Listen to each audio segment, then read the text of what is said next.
Jadi telah kita dengar persembahan qasidah demi qasidah dari berbagai qasidah yang bersambung.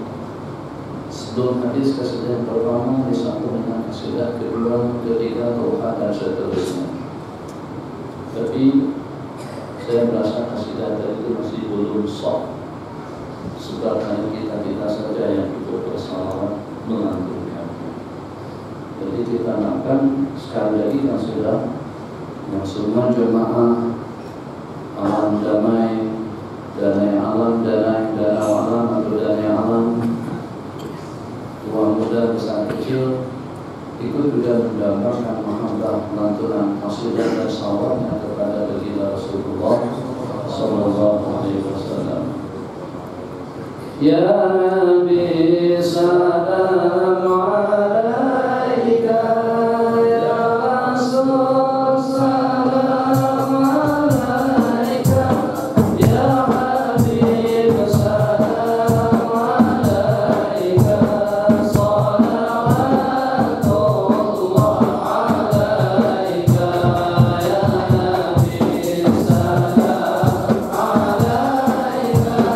ya Rasul salam alaika, ya Habib salam alaika, salawatullah alaika, ya Habibi ya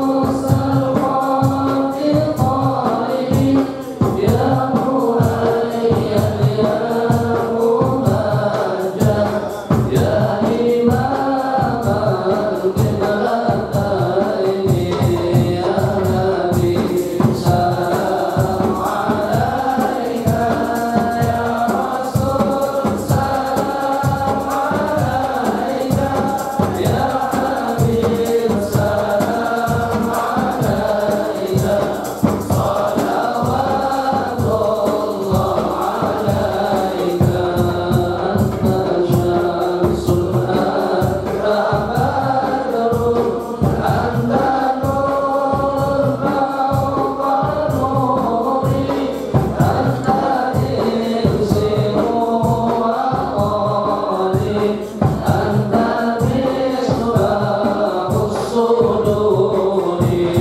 ya Nabi salam alaika, ya Rasul salam alaika, ya Habib salam alaika, salawatullah alaika, tala'at badru alaina min saniyatil wada'i, wajaba syukru alaina, ma da'a lillahi da'i, ya Nabi salam alaika, ya Rasul salam alaika, ya Habib salam alaika, salawatullah alaika, salawatullah alaika. Terus kita bertanya kepada diri kita masing-masing, kira-kira apa yang tercantik yang kita laksanakan dalam hidup sebagai tanda mahabbah kasih sayang cinta kita kepada Sayyidina Rasulullah SAW.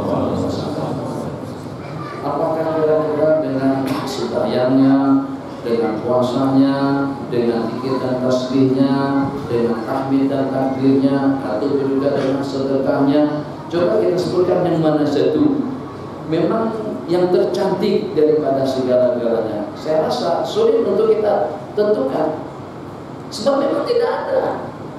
Apakah kira-kira yang terbaik daripada kita itu sembahyang kita sebagaimana dengan sembahyangnya baginda Nabi, puasa kita sebagaimana dengan puasanya Nabi, ibadah kita sebagaimana dengan ibadahnya Nabi, ketakwaan kita sebagaimana ketakwaannya bagi Nabi, ataupun juga dengan kita senantiasa komitmen dengan sembahyang duha. Tapi yang jadi problemnya, duhanya pun ternyata kadang-kadang juga tahajudnya sering tidak terkejut. Bukan tidak bertahajud, tidak terkejut, tidak dijaga. Puasanya Senin Kamis, besok Kamis, ayo kita tunggu malam dan niat puasa Kamis. Tapi ternyata subuhannya tumpah dengan nasi kerabu.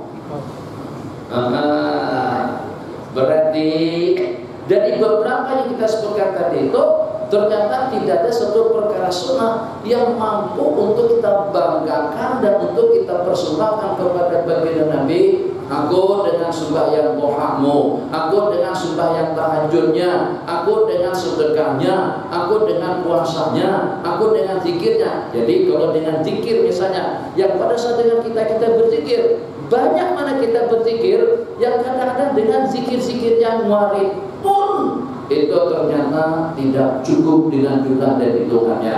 Mungkin seketika dengan kita Allah bagi suara, Allah bagi suara, jadi semakin suara boleh di-adjust lebih bagus lagi, lebih cantik lagi. Mungkin kalau dengan yang satu tampil dengan sembahyangnya, yang itu dengan zikirnya, yang itu dengan sedekahnya, yang itu dengan tahajudnya, yang itu dengan doanya, yang itu dengan kesabaran, yang itu dengan keadilan, itu dengan jiwa sosialnya, itu dengan bantuan dan pertolongannya. Nah, aku ya Rasulullah yang boleh untuk aku persembahkan kepadamu, aku melantunkan salawat yang kalau pada saat dengan baginda hadir, tengok, dok sekali dengan kita merasa seronok betul dengan lantunan salawat yang kita persembahkan kepada beliau. Itu perlunya dengan kita adalah daripada sejumlah sekian salawat tadi itu yang kita boleh mempersembahkan lantunan, kasidah, menyanjung, memuji baginda Nabi. Yang menurut kita itulah yang terbaik yang boleh kita laksanakan. Terserah dengan yang anak-anaknya kan. Jadi jangan sampai hilang, tak ada mood, tak ada semangat pada untuk kita menentukan. Jadi kalau ternyata dengan kita boleh dengan dengan buslalana, atau juga dengan ya thaibah, ataupun juga dengan hadisi, hai orang yang membimbing aku di perjalanan, sir ruwaidan, berjalan secara perlahan-lahan. Ya hadisi ruwaidan wanshud amaman rakbi birrakbi li'aibun akhadu ma'ahum qalbi malli idha akhadu liqalbi, dan seterusnya. Jadi kalau antum ada salah satu yang memang suaranya mendukung untuk yang itu, oke, persembahkan sebaik mungkin.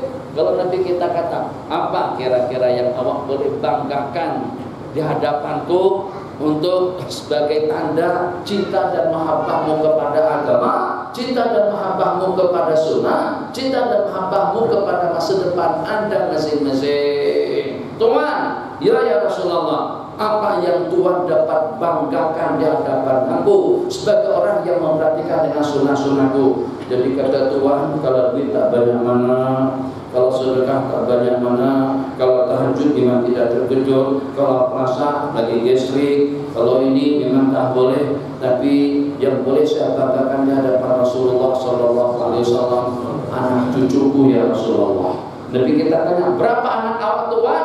Anak kamu berapa? Anak 19, cucu 69. Wah, itu jadi kebanggaan. Harus ada celah-celah yang kita boleh menceriakan, menyeronokkan, menyenangkan baginda Nabi. Apakah kira-kira dengan pakaian yang benih putih saja, Hebat kalau seandainya sahabat Nabi boleh berpakaian serba putih, baik pada tubuh bis menjadi tetamu istana, boleh jadi tamu istana, baju gamis boleh tak?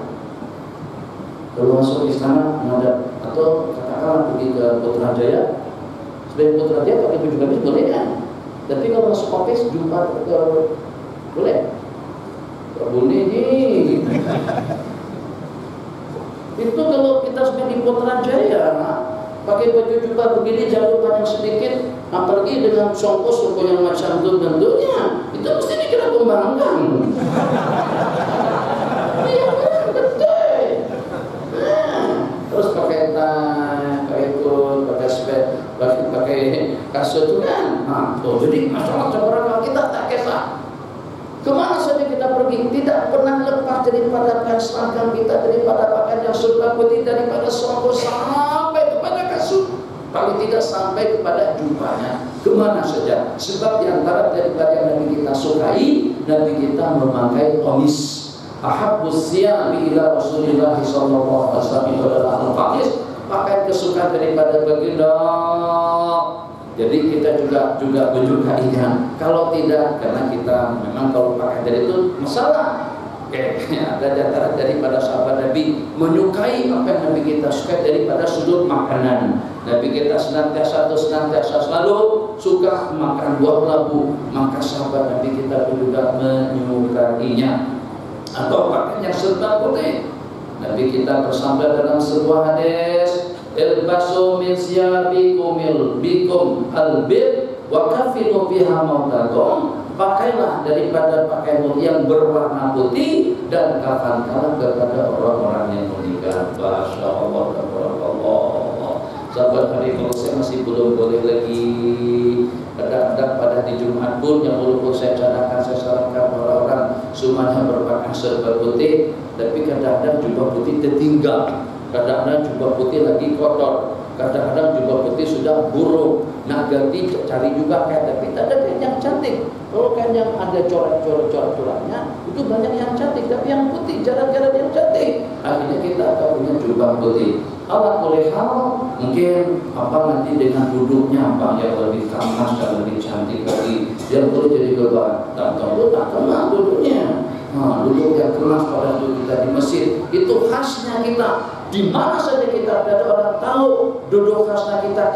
duduk tamarruk atau juga duduk iftiras 2 jam, 3 jam, 4 jam, sehingga pada saat ini ilmu juga nih. Minta maaf, tak ikut tajuk. Ilmu juga kan ilmu. Nanti kan itu ada pada semuanya. Jadi kita ikut tajuk. Masalah duduk orang nggak tahu. Kalau seandainya tak pernah berjumpa, tak pernah tengok, tak pernah bertatap muka, ataupun juga tidak datang daripada hadapan, daripada belakang pun orang itu sudah boleh tahu itu adalah solusi perlis. Orang tak pernah tahu yang nama solusi itu macam mana orangnya, tapi dia punya ciri khas duduknya misalnya. Jadi di mana-mana saja dia berada, apakah pada di surau, apakah pada di masjid, apakah pada di majlis zikir, apakah pada di majlis ilmu, ternyata mengekalkan satu cara duduk yang sopan santun di hadapan Allah Jalla wa'ala. Jadi pada saat ada orang tertanya-tanya, Tuan Guru, Assalamualaikum, Waalaikumsalam, sehingga di mana Danai Alam, nak tanya, nak informasi selengkapnya. Kalau saya nak berjumpa Imam Hasan Basri, agak-agaknya di mana saya boleh berjumpa. Kalau saya nak berjumpa dengan Imam Hasan Basri, agak-agaknya di mana saya boleh ketemu. Awak tak susah pikir panjang. Kalau nak berjumpa dengan Tuan Guru, untuk berjumpa dengan salah seorang ulama, 2 di dunia pada saat itu yang dikatakan seakan-akan neraka hanya Allah ciptakan kepada mereka berdua, satu kepada Imam Abdullah, satu kepada Al-Khalifah Zahid Omar bin Abdul Aziz, yang kedua kepada Imam Hasanul Basri. Jadi macam mana aku boleh cam, sedangkan aku tidak pernah terjumpa, tidak pernah ketemu, tidak pernah berbual-bual, tidak pernah ber-SMS dengan beliau. Kriteria yang boleh diberikan kepada saya untuk saya boleh mengenal beliau itu macam mana? Jadi kata yang memberitahukan tadi itu, Anda masuk saja ke masjid, pergi saja ke masjid, Kalau pada saat Anda tengok di masjid tidak ada orang yang seperti dia, itulah dia Imam Hasan Basri. Kalau menjaga macam ni, ramai yang menyandar. Kalau duduk kaki datar macam ni, ramai yang duduk itu. Kalau duduk bersila, ramai juga yang duduk bersila. Kalau Anda tengok seseorang yang tidak sama cara duduknya, hay'ah khasyahnya, terjatuh inkisarnya, pengabdian dan ubudiyahnya, sembahyang dan salawatnya tidak sama dengan yang ada, tidak sama dengan orang ramai, maka itulah Imam Al-Hasanul Basri rahimahullah ta'ala. Itu untuk apa sebenarnya? Untuk apa? Karena kita dengan kelainan yang kita miliki atau juga dengan ciri khas yang ada pada diri kita, itu akan kita jadikan sebagai suatu kebanggaan. Toh spesialisnya dalam bidang apa? Toh yang Datuk Ceng Lowo yang dapat Datu tuh badminton tuh, khasnya dia badminton. Broslik khasnya broslik. Kalau pada itu sudah menyerang, kalau sudah menjerit macam itu, musuh seperti apapun besarnya dalam film kalah. The Bruce Lee, Jackie Chan ada juga ciri khasnya, Amitabh Bachchan ada juga ciri khasnya. Makanya itu artis-artis dan juga atlet-atlet kenapa jadi kegemaran orang ramai? Karena masing-masing punya kelainan. Nah, apa kelainan kita di hadapan Allah?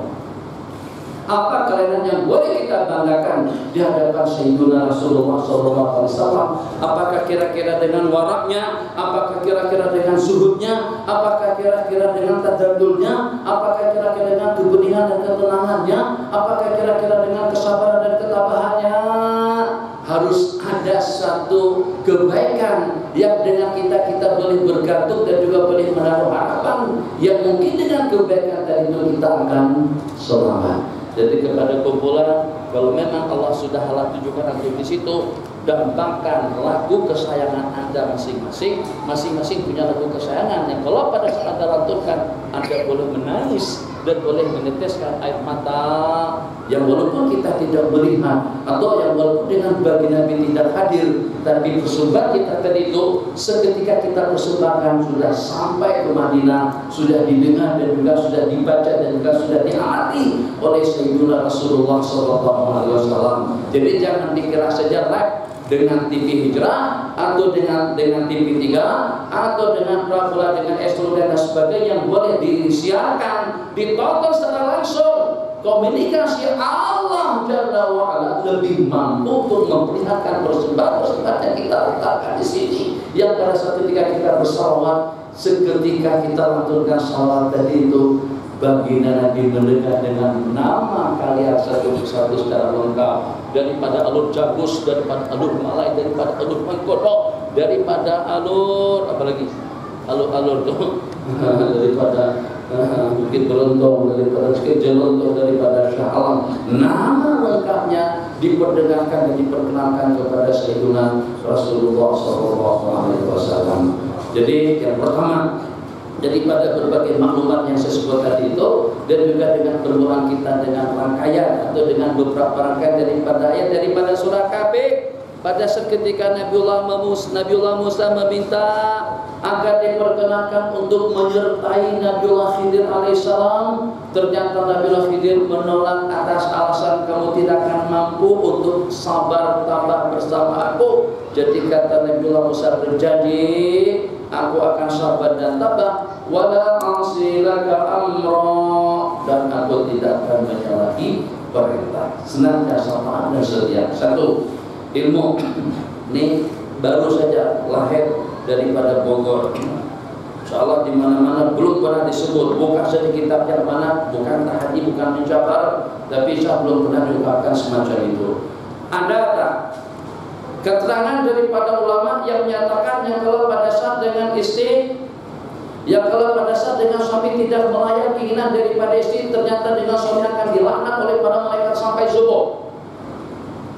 Pernah dengar macam itu? Kalau sebaliknya, pernah dengar kalau sebaliknya? Kalau pada waktu istri diajak bersama oleh suami, terus istri tidak layan suami, yang walaupun dalam keadaan seperti apa, maka dengan istri tadi itu akan dilaknat oleh para malaikat dan makhluk-makhluk Allah lainnya sampai subuh. Pernah dengar? Ya, pernah. Bang Ridwan pernah.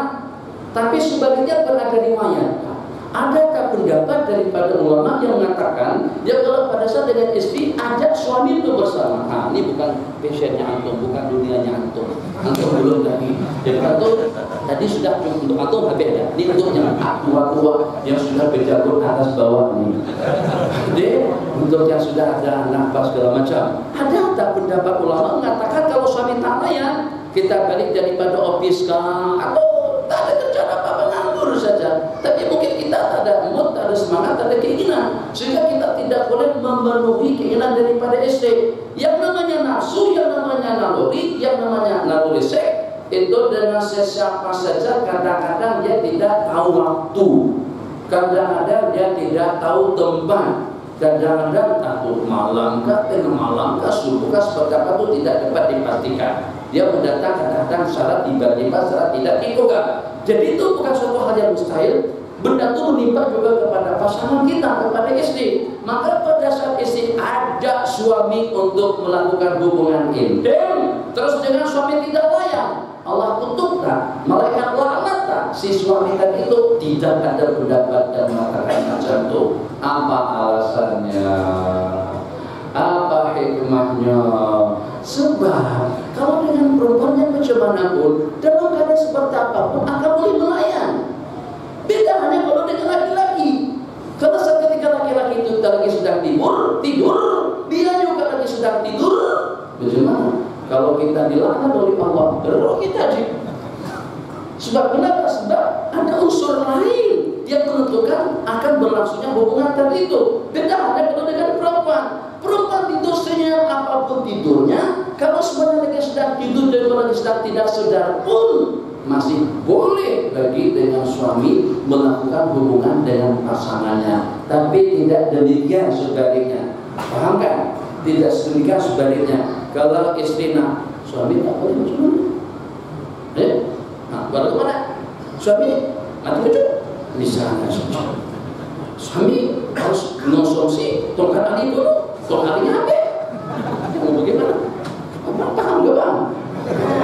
Masya Allah. Nah, itu dia hikmahnya. Kalau tidak terus sungguh. Tapi kalau dengan berobat, mana celah-celah tidak memungkinkan?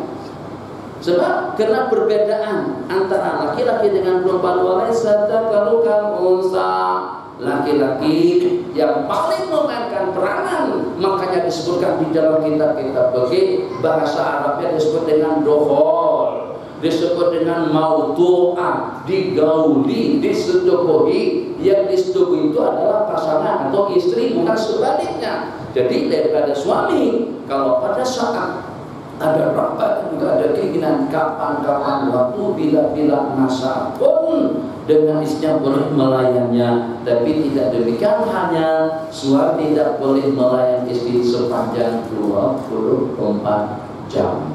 Nggak usah pikir, tak payah pikir bagaimana suami sampai tidak boleh. Aku enggak, Anda waktu yang boleh tadi itu ingin mau tapi dia tak sokong. Nah, itu nanti bukan sekarang waktunya. Di start, tak mau gitu,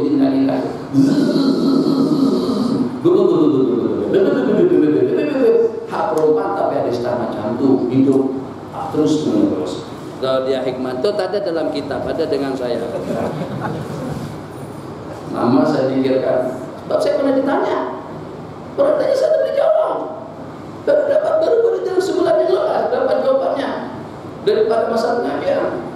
Allah, betul juga. Takkan perempuan dilaknat oleh malaikat karena tidak layan suami, tapi kalau pada saat ketika istilah suami tak layan, takkan suami juga tidak dilaknat. Tapi kenapa tidak ada laknatannya semacam itu? Rupa-rupanya itu diantara daripada hikmahnya sebab suami tidak boleh melayan istri sepanjang 24 jam. Allah berilmu. Bismillahirrahmanirrahim. Qala bal tab'atani. Oke. Kalau memang kamu sudah buat syarat semacam itu, syarat yang pertama ini ada pada penuntut ilmu. Yang pertama sabar. Yang kedua jangan sampai menyalahi perintah. oke, kalau macam itu berjanji ada dengan aku tambahkan 2 persyaratan selanjutnya. Qala fa in ittaba'tani fala tas'alni an syai'in. Kalau kamu ikut aku, jangan sekali-kali kau mempertanyakan sesuatu kepadaku sampai aku nanti menjelaskannya. Hatta uhdisaka min dzikra. Akur? Nggih. Senyap? Iya. Sabar? Nggih. Taat perintah? Iya. Tidak mempertanyakan, tidak mempersoalkan, tidak komplain. Insyaallah. Fantalaqa, maka keduanya pergi berjalan. Fantalaqa hatta idza laqiya bis-sabina bi kharaqaha. Maka seketika dengan keduanya tadi berjalan, terjumpa kapal sedang belayar. Maka dengan Nabiullah Khidir melambaikan tangan dengan kapal turun berhenti. Keduanya diperkenankan untuk naik kapal. Dan kedua-duanya tidak diambil sembarang bayaran, tidak perlu beli tiket karena penumpang kapal atau dengan kaki kapal tadi itu kena dengan Nabiullah Khidir alaihi salam. Maka dengan kedua-duanya dibawa untuk belayar. Kapan? Lama kemudian dengan Nabiullah Khidir mungkin tak ada kerjaan atau seperti apa. Salah satu daripada kayu kapal tadi itu beliau copot, beliau tarik juga dengan belakang masuk. Jadi kata Nabiullah Musa alaihissalam, qala akhrajtaha litulika ahlaha laqad jita syai'an imra. Apakah bolongi paham? Kalau bangi, kalau rusak, kalau bangkar kapal mereka yang pada saat dengan kita dibawa menumpang tanpa bayaran, kamu telah melakukan suatu perkara mungkar. Kata Nabiullah itu tadi sudah berjanji, jangan komplain. Kamu jangan komplain dengan aku. Jadi kata Nabiullah, qala alam aqul laka innaka lan tastati'a ma'iya sabra. Tidakkah aku sudah mengucapkan kepada kamu tidak akan mampu sabar dengan aku? Jadi kata Nabi Musa, maaf. Qala la tu'akhidni bima nasitu. Jangan kau sanksi aku atas kesalahan dan kelupaanku. Wala turhikni min amri usra. Oke. Terus berjalan sampai ke USG. Ramai anak-anak main bola sepak. Sampai ke pengajian Syekh Nuruddin, tengok anak-anak ramai bermain di belakang. Jadi dengan Nabiullah Khidir tangkap salah satu dari budak-budak yang di belakang, langsung beliau patahkan kepalanya. Ya siapa ini boleh diam? Terus kata, jangan main di masjid, jangan bising. Itu tak apalah, itu boleh tahan. Ini anak orang angkat, tarik kepalanya, macam itu sampai dicopot kepala daripada badan. Itu kita tidak boleh senyap. Nabiullah Musa langsung komplain balik. Kata nafsan zakiyatan bihadi nafsi maka jita syai'an nukra. Apakah dengan kamu membunuh budak yang tidak bersalah, kamu telah melakukan suatu perkara mungkar besar? Jadi kata Muslim, udah aku bilangin aku udah bagi tahu tadi tuh, innaka lan tastati'a ma'iya sabra. Kamu tidak akan boleh sabar dengan aku. Macam mana tu boleh sabar kalau macam itu keadaannya? Takkan dengan kita, masya Allah bagusnya, cantiknya. Itu yang satu lagi panggalkan yang satu. Copot lagi, cabut yang satu. Takkan macam itu. Nabiullah Musa ini sudah patah mati seketika itu juga. Terus Nabiullah Musa, bravo, pakai simpangnya, bagus. Takkan Nabiullah Musa ucapkan syabat semacam itu. Masya Allah, tabarakallah. Qala la qala fantalaqa hatta idza laqiya ghulaman faqatala.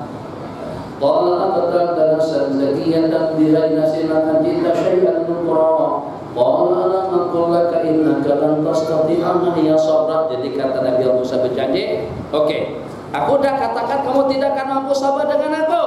Jadi kata Nabi Musa, begini saja, kalau nanti sekali lagi sampai aku komplain dengan perbuatanmu, qala is'altuka an syai'in ba'daha fala tusahibni qad balagha min ladunni udhra. Tak perlu lagi kau menemani aku dan tidak masalah kalau saatnya kita berpisah. Ini atas persyaratan daripada Nabiullah Musa alaihissalam, sebab sudah ada alasan dan kebetulan Nabiullah Khidir untuk menolak. Maka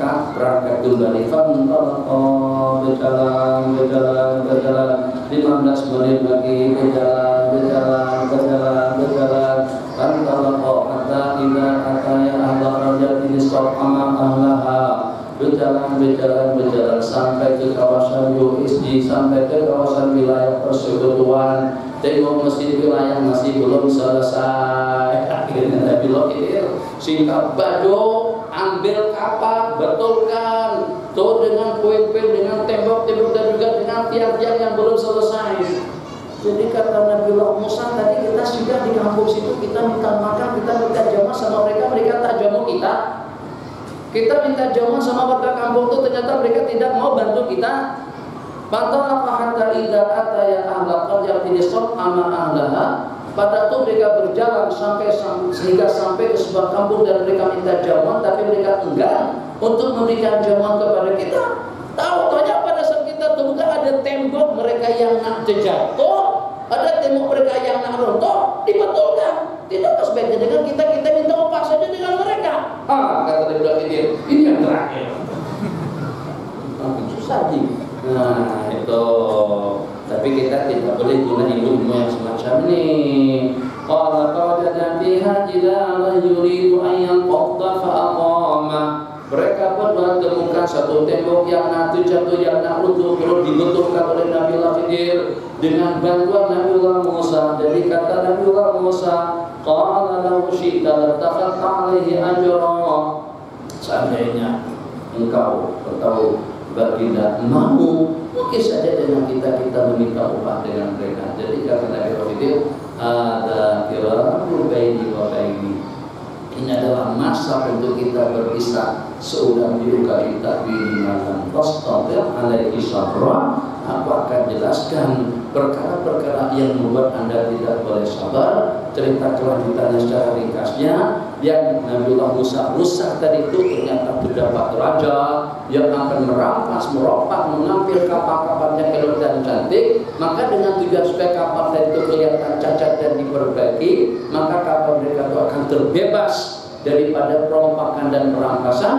Sementara dengan seorang anak yang dicabut kepalanya, yang dipatahkan kepalanya Nabiullah Khidir, karena abuhuma salihah, kedua ibu bapaknya mukmin beriman, kedua ibu bapaknya orang yang beriman, di mana dengan kasih sayang dan cinta mereka kepada anak itu nanti mampu untuk membuat mereka menjadi murtad, atau dengan kasih sayang mereka kepada anak akan membuat mereka murtad atau meninggalkan agama dan ideologi mereka. Sementara dengan tembok yang runtuh tadi itu adalah milik seorang anak. Wa kana abuhuma salihah, abuhuma liwalamin yatimain fil madinati wa kana abuhuma salihah. Itu di bawahnya terdapat kanzun, Allah, ada simpanan daripada orang tua mereka, yang kedua ibu bapak mereka atau ibu bapak orang tua daripada keduanya dari salihah. Ulama mengatakan itu adalah tujuan yang ketujuh daripada keturunan anak tersebut. Kesalahan daripada tuan, kesalahan daripada kedua ibu bapak itu mampu untuk mewarnai masa depan anak dan cucu,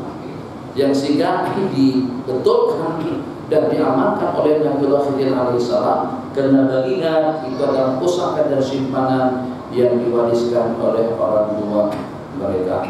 Kita beranjak kepada yang lain. Alhamdulillah. Jadi mudah-mudahan dengan kita seusia kita semuanya yang sudah berjanggut putih, yang berjanggut kuning, yang janggutnya ya apa adanya, sebenarnya tidak cukup sukatan dan juga tidak cukup hitungan, hanya dalam 3-4 helai saja. Kita pada masa duduk di kawasan sini, yang duduk di sini atau yang memiliki beberapa keperluan hidup, keretanya, rumahnya, bangkrutnya, bangunannya, simpanannya, rambutnya, itu banyak menyita waktu kita, Jadi bagaimana yang pada saat dengan kita sudah mencapai kepada target dan batasan kita masing-masing, sebanyak waktu yang kita gunakan untuk keperluan hidup itu harus mampu kita pokok dan mampu untuk kita kendalikan untuk persiapan masa depan yang abadi. Sebab kenapa? Sebab kalau sampai 30-40 tahun waktu kita tersisa sampai kita memiliki rumah yang serba mewah, keadaan yang serba nyaman, kebutuhan hidup yang serba terpenuhi, tidak kurang daripada dalam 30-40 tahun waktu yang terhabiskan untuk kebutuhan hidup kita tadi itu. Maka pertanyaan yang perlu kita tanyakan dalam banyak berapa lama, dalam hitungan berapa waktu, dalam hitungan berapa tahun daripada umurmu yang kau peruntukkan untuk masa depan agama dan juga untuk masa depan kamu dalam waktu yang sama. Untuk masa depan agama itulah dengan belajar, itulah dengan mengaji, hadir ke majlis-majlis zikir. Kalau dengan kita membuat statistik, hitungan waktu kita datang ke masjid untuk mengaji, hitungan waktu kita ke masjid untuk salat berjamaah, hitungan kita ke masjid untuk kita menghadiri majlis-majlis zikir dan ilmu, dengan waktu kita ulang-alik ke Putrajaya yang sebelumnya dulu kita di KL, yang sebelumnya kita di office kita masing-masing itu kira-kira banyak mana? Pasti dan pasti dengan jawabannya 1/10, mungkin juga 1/100. Nah, kalau seperti itu hakikatnya, maka dengan kita cobalah bagaimana dengan kita dapat mengejar. Kalau harus dengan kecepatan 130, 140, 160, 180 atau 200 km dalam 1 jam, kita usahakan untuk mengejar dunia ilmu, dunia zikir, dunia kebajikan. Sebab semakin canggihnya teknologi, semakin memberikan peluang banyak kepada kita. Kemarin ada salah satu daripada sahabat kita dari ke-9. Jadi bidangnya ya alat-alat komunikasi, video, Facebook, email dan lain sebagainya. Kira-kira peranan saya itu seperti apa? Saya kata, Anda boleh jadi kiai, Anda boleh jadi ulama, Anda boleh jadi orang yang mulia di sisi Allah dengan bidang Anda masing-masing. Jadi kalau suruh ngaji, suruh belajar nahwu saraf dulu, seperti haji dol misalnya ngaji tasrifan, belajar saraf dengan nahwu, daraba zaidun amran, daraba fi'il madhi mabni 'ala al-fath, zaidun menjadi fa'il marfu' wa alamatu rafi'i dhammatun zahiratun bi akhirih. Kemudian amran maf'ulun bih mansubun. Itu seminggu setelah hafal hilang lagi. Begitu juga dengan tasrifan. Semuanya tidak. Berarti lah cukup.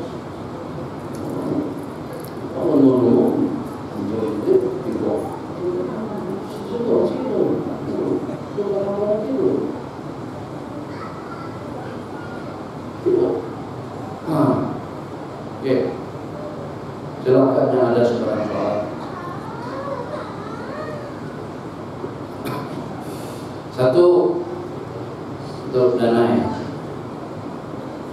Kalau waktu kita sudah habis untuk keperluan hidup kita masing-masing, maka yang sedikit pada waktu kita di rumah Allah ini jangan kita cemarkan dengan urusan Facebook, SMS, hubungan dengan dunia luar, atau juga dengan hal-hal yang serupa. Di dalam kubur akan kita laknat SMS, Facebook, atau yang sejenisnya, sebab itu mencemarkan ibadah kita. Itu berarti kita hanya sayang spek mata, sayang jabatan, saya kedudukan, saya handphone, buang handphone. Kalau sampai mengganggu kita saat kita berada di rumah Allah Jalla wa'ala, itu pelajaran cukup mustahil untuk dipikirkan. Kenapa?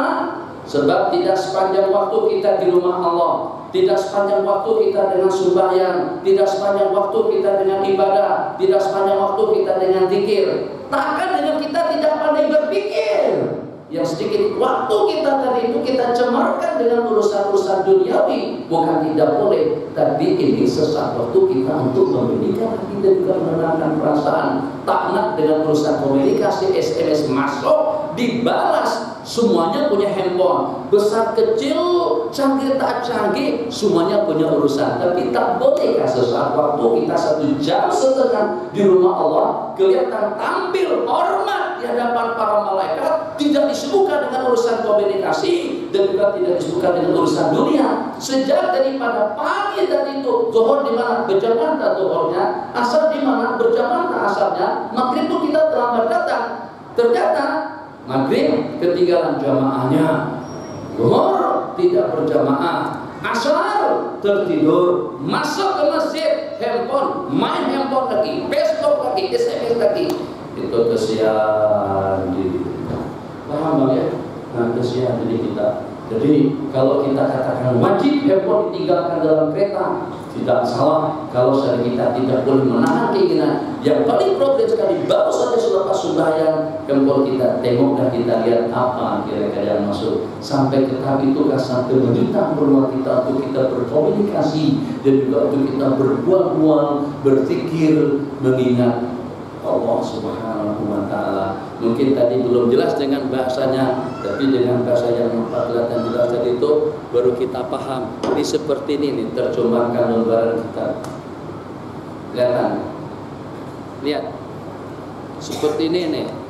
Sembahyang kita di masjid, saat ketika ada ngek-ngek, ok, atau pada waktu kita sedang beretikaf, sedang baca Quran, kita buka handphone, SMS kemudian kita balas seperti ini. Berbekas pada lembaran kita di rumah Allah yang kita dilihat tidak sopan di depan tuanku, di depan makhluk yang kerdil. Tuh, dengan Sultan Salahuddin pada masa saya di sini, mana yang di Pertuan Agung Sultan Salahuddin? Dah tidak ada lagi. Ada peluang hidup, jawatan, kedudukan, pangkat, tata kekayaan, dan lain. Semuanya tidak akan mampu untuk menyambung sesaat daripada umur kita. Itu hakikat yang perlu kita pahami.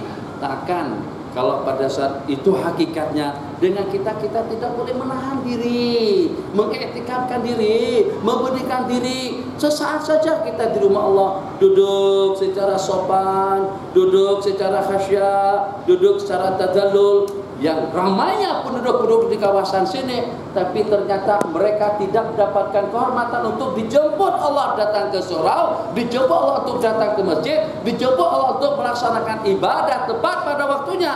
Kenapa kita dipanggil? Karena Allah sayangkan kita. Kenapa kita dipanggil? Karena Allah cinta kita. Kenapa kita dijemput dan juga Allah berikan kemudahan? Padahal kita bukan orang yang terkaya, bukan orang yang terhebat, bukan orang yang terkuat, bukan orang yang tertampan, bukan orang yang tercantik. Tidak. Karena kita masih dilihat dan masih disayang oleh Allah Jalla wa'ala. Allah mudahkan kedua kaki kita untuk melangkah, Allah mudahkan pikiran kita untuk kita bawa kereta, Allah mudahkan segala-galanya untuk kita datang ke majlis ilmu dan juga ke majlis zikir. Maka semua makhluk menjadi bangga, merasa bangga. Masya Allah, tabarakallah. Tak masalah kalau sampai aku dimakan, tidak problem kalau sampai aku diminum, tidak merasa keberatan kalau saya dikedai, kalau kami di siang, kalau kami digulai, kalau kami di sate. Tak masalah kalau dengan kami diperalatnya, sebab kami melihat kemuliaannya. Memang betul-betul jadi satu kebanggaan mereka. Pada waktu kedua belah kaki kita langkahkan untuk menuju rumah Allah Jalla wa'ala, mukabbiran muhallilan musabbihan, dengan takbir Allahu Akbar. Tapi pada saat kita tidak menjaga sopan santun kita di rumah Allah, mesti kipas, ekor, lampu, tembok, satu, batu, batang, genteng di atas, merasa kecewa. Seperti itukah peradabannya manusia yang memperalat kita? Seperti itukah peradaban manusia yang memiliki segala-galanya? Seperti itukah ketua pengarah? Seperti itukah Tan Sri? Seperti itukah Datin? Seperti itukah Dogoro? Seperti itukah Maulana? Itu pertanyaan yang mereka tanyakan. Kenapa? Sebab kalau dengan mereka, apa sih komunikasi? Apa sih kelebihan? Apa saja kehebatan yang mereka miliki? Apakah kira-kira lembu, kambing, kerbau, kucing mendapatkan fasilitas nikmat sebagaimana kita dapatkan? Tidak. Kita nyaman dengan segala-galanya, makanannya, minumannya, kendaraannya, mahligannya, kediamannya, perabotnya, semuanya yang teristimewa. Kita boleh memilih dan memilah. Tapi kenapa kita tidak menunjukkan yang teristimewa? Nih, kalau dengan bahasa kita, padan, sesuai, patut, oke, Masya Allah, tabarakallah, sesuai saja dengan jawatannya sebagai makhluk yang mulia, dengan kemuliaan yang diberikan dan diperlihatkannya kepada semua makhluk. Itu insya Allah di mana saja. Prinsip itu kalau kita lekatkan dalam kepala, duduk kita tidak lagi sembarang duduk, tidak lagi dengan kita sembarang menunjukkan kaki pada saat kita sedang berada di rumah Allah. Kenapa? Sebab kita sudah merasa kita ini menjadi tetamu Allah dan Allah jemput sebagai qari. Misal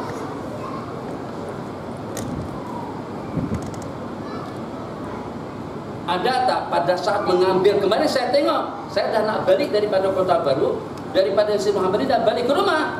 Tapi pada saat tengok tayangan langsung daripada Pahang, penyerahan hadiah peserta-peserta musabaqah tilawatil Quran, semuanya pakaian kemas rapi. Coba kalau sana ada yang pakai samping secara sembarangan untuk bersama dengan tuanku, pak kabar tuanku, misalnya itu mempermalukan. Macam tuh kita seketika di rumah Allah yang pada saat kita kurang sopan dengan cara penampilan kita. Jadi jangan hanya setakat kamera kita ini untuk kita gunakan dalam keperluan hidup, tapi kita juga mengambil ibrah. Ada digitalnya Rabbani, digitalnya Allah yang menyorot, yang menyoteng kita, yang menggambar kita, perilaku dan pergerakan hidup kita di mana saja kita berada. Adakah kemarin pada musabaqah Al-Quran yang kakinya diunjurkan macam itu dalam pada masa kamu menerima hadiah daripada sultan? Tak ada. Siapa sultan? Kalau dengan keagungan Allah. Siapa makhluk? Dengan kemuliaan Sang Pencipta. Kalau kita ingat ke situ, mesti duduk kita sopan.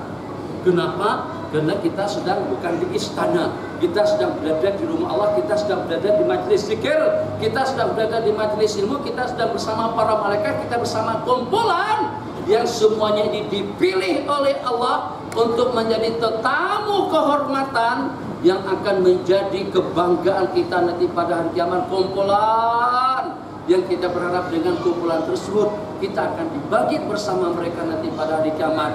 Man ahabba wa man hasyarahullahu fi zumratihi. Akhirnya jangankan untuk menggunjurkan kaki, jangankan untuk duduk santai menggunakan peralatan komunikasi, untuk mengangkat kepala saja ramai kalau mereka tak tegama. Kenapa? Karena merasa sedang berada di hadapan Allah Jalla wa'ala yang melihat dan juga yang maha mengetahui dan juga disaksikan oleh semua makhluk. Itu mustahab untuk kita perhatikan. Jangan hanya dengan kita pandai berkomunikasi sopan santun dengan makhluk Allah Jalla wa'ala, tapi pada saat kita di rumah Allah sebagai tetamu Allah, kita tidak boleh menjaga peradaban kita. Tuh Anda dengan pangkat yang tinggi sekali sehingga nampak kelihatan sopan di hadapan sultan, kelihatan sopan di hadapan ketua negara, kelihatan santun di depan atasan Anda dengan hormat dan takdirnya. Jadi Allah juga nakkan yang semacam itu kita, sebab kamu lebih tepat dan lebih aula, lebih wajar lagi untuk berada di hadapan semacam itu, sebab apalah dan berapalah jasa kebaikan mereka dengan kamu kalau dibandingkan dengan nikmat pemberian yang aku berikan kepadamu. Duitmu, alhamdulillah. Ini Haji Zul, ayo kita dua. Hadirin